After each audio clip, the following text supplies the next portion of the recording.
గత భాగంలో శ్రీచక్రంలోని 4వ ఆవరణ వరకు చెప్తున్నాం కదా. ఇక ఈ భాగంలో మిగిలిన ఆవరణల గురించి తెలుసుకుందాం.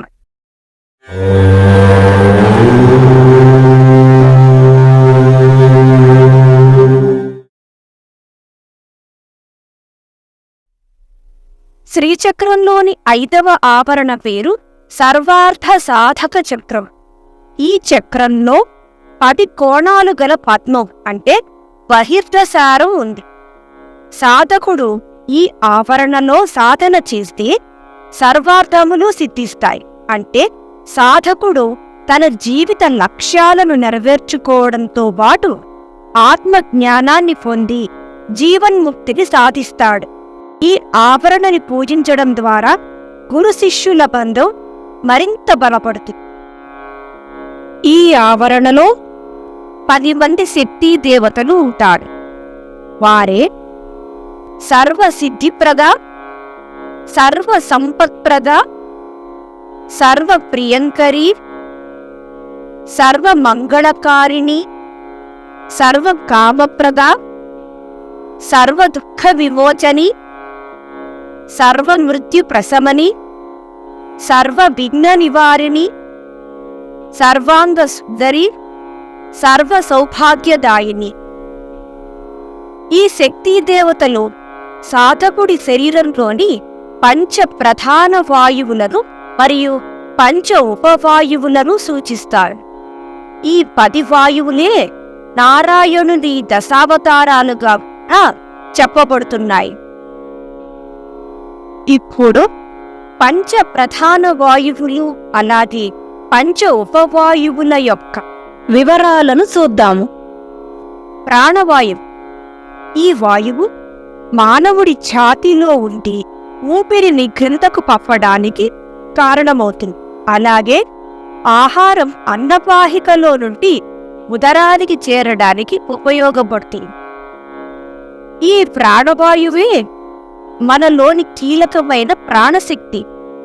ఈ శక్తి మన ఆలోచనలను, పిరితిత్తులను, హృదయాన్ని నియంత్రిస్తుంది. అపానవాయువు. ఈ వాయువు నాభి దగ్గర నుండి క్రింద వైపుకు ప్రసరిస్తుంది. ఈ వాయువు పునరుత్పత్తి మరియు విసర్జన ప్రక్రియలకు తోడ్పడుతుంది. ఈ వాయువులో సమతుల్యత లోపిస్తే ఆడవారి ఋతుచక్రంలో సమస్యలు ఏర్పడతాయి. వ్యానవాయువు. మనిషి శరీరమంతటా వ్యాపించి ఉన్న వాయువు వ్యానవాయువు. రక్త ప్రసరణకు ఈ వాయువు కీలకం. ఈ వాయువు యొక్క అసమతుల్యత వల్ల రోగగ్రస్తులవుతారు అని చెప్తారు. దానవాయువు. ఈ వాయువు కంఠం దగ్గర ఉండి పైకి ప్రసరిస్తుంది. వాక్కుకి ఉపకరిస్తుంది. సృజనాత్మకతను పెంపొందిస్తుంది. సమాన వాయువు. ఈ వాయువు జఠరాగ్నిని ప్రజ్వలింపజేసి జీర్ణక్రియకు తోడ్పడుతుంది. పంచ ఉపవాయువులను కూడా ఈ ఆవరణలోని శక్తులు సూచిస్తాయి. అవి ఏమిటో చూద్దాం. నాగ. ఈ వాయువు జీర్ణక్రియ సక్రమంగా జరిగినప్పుడు నిద్రాణంలో ఉంటుంది. ఈ వాయువు వాంతులు, త్రేన్పులు వంటి ప్రక్రియలప్పుడు ఉపయోగపడుతుంది. కూర్మ. ఈ వాయువు కనురెక్కలు మూసి తెరుచుకొనుటకు ఉపయోగపడుతుంది. కృకర. ఈ వాయువు ఆవలింత, ఆకలి, దప్పిక మొదలగు ప్రక్రియలకు సహకరిస్తుంది. దేవదత్త. ఈ వాయువు తుమ్ములు మరియు ఘాటైన వాసనలు వంటి ప్రక్రియలప్పుడు ఉత్తేజమవుతుంది. ధనంజయ.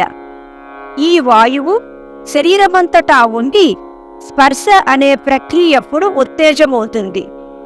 మరణానంతరం కూడా ఈ వాయువు శరీరంలోనే ఉండి కపాల మోక్షమప్పుడు విడుదల అవుతుంది. ఈ ఆవరణకు అధిదేవత త్రిపురాశ్రీ. యోగిని దేవత కులోత్తీర్ణ యోగిని. ఈ ఆవరణ నుండి శివజ్ఞానం సాధకుడికి లభిస్తుంది. అందుకే అమ్మవారు శివజ్ఞాన ప్రదాయిని అని స్తుతింపబడతారు.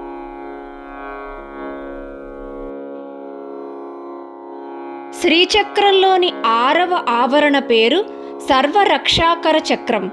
ఇందులో 10 కోణాలు గల పద్మం ఉంది. ఇదే అంతార్థసార్. ఈ 10 కోణాలు అగ్ని కళలకు ప్రతీక.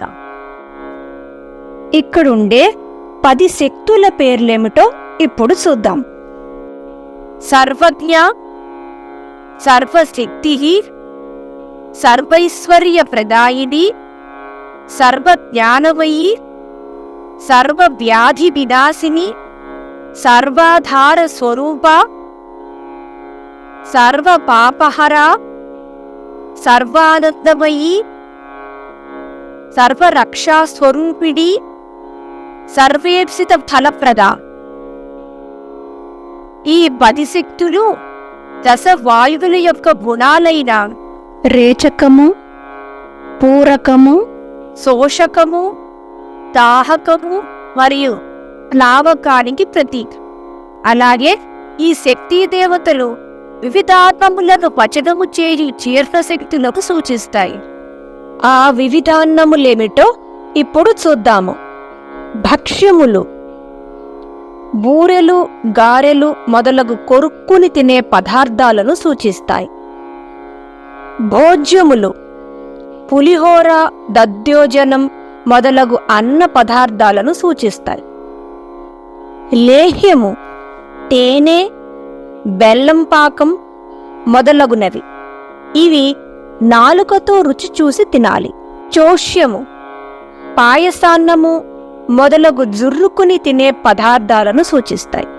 పేయము పానకము మొదలగునవి. అలాగే ఈ శక్తి దేవతలు సాధకుడి మనస్సును శుద్ధి చేసి సాధన మీద ఆ మనస్సు కేంద్రీకృతమయ్యేలా చేస్తాయి. అదే సర్వరక్షాకర అంటే అర్థం. ఈ ఆవరణ యొక్క అధిదేవత త్రిపురమాలిని, యోగిని దేవత నిగర్భ యోగిని. సప్తమావరణలో అష్టదళ పద్మం ఉంటుంది. దీనిని సర్వరోగహర చక్రం అని అంటారు. ఇక్కడ వసిన్యాది వాగ్దేవతలు ఉంటారు.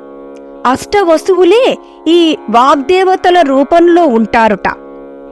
ఈ అష్టవసువులు సాధకుడి శరీరంలో గల శీతము, ఉష్ణము, సుఖము, దుఃఖము, ఇచ్ఛ, సత్వగుణం, రజోగుణం మరియు తమోగుణానికి ప్రతీక. ఈ ఆవరణ యొక్క అధిష్టాన దేవత త్రిపురా సిద్ధాంబ, యోగిని దేవత రహస్య యోగిని. ఈ ఆవరణ గురించి మనము ఇదివరకే చెప్పుకున్నాం కదా. ఆ వివరాలతో కూడిన వీడియో యొక్క లింక్ని డిస్క్రిప్షన్లోనూ మరియు ఐబార్లోనూ కూడా ఇస్తాను. అష్టమ ఆవరణలో ఒక త్రికోణం ఉంటుంది. ఈ ఆవరణని సర్వసిద్ధిప్రద చక్రం అని పిలుస్తారు.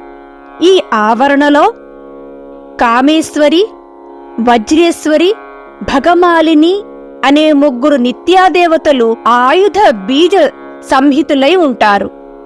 ఈ ఆవరణలోనున్న శక్తి దేవతలను పూజించే ముందు అమ్మవారి ఆయుధాలైన పాశము, అంకుశము, చెరుకు ధనస్సు, పంచపూల బాణాలను పూజిస్తారు.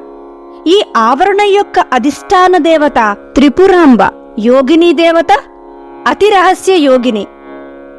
ఈ ఆవరణ సాధకుడికి అన్ని సిద్ధులను ప్రసాదించి చైతన్యం యొక్క అత్యున్నత స్థితికి అతడిని తీసుకెళుతుంది. ఈ ఆవరణలో త్రిమూర్తులు, త్రిశక్తులు, సృష్టి స్థితి లయలు, వామ, జ్యేష్ఠ, రౌద్రి, ఇచ్ఛ, జ్ఞాన, క్రియాశక్తులు, జ్ఞాత, జ్ఞానము, జ్ఞేయము, ఆ నుండి సా వరకు అక్షరాలు ఉంటాయి. ఈ ఆవరణలో త్రిదేవతలతో పాటు తిథి నిత్యా దేవతలు కూడా ఉంటారు. 9వ ఆవరణ పేరు సర్వానందమయ చక్రం. ఇది బిందు రూపంలో ఉంటుంది. ఈ ఆవరణకు అధిదేవత మహాత్రిపుర సుందరి, యోగిని దేవత పరాపర రహస్య యోగిని. ఈ బిందువులో కామేశ్వరుడు, కామేశ్వరి ఉంటారు. సృష్టి యొక్క 5 క్రియలైన సృష్టి, స్థితి, లయ, తిరోధాన, అనుగ్రహ ప్రారంభమయ్యి త్రికోణానికి చేరతాయి. సాధకుని ఆత్మ కామేశ్వరి అయితే సాధకుని బుద్ధి కామేశ్వరుడు.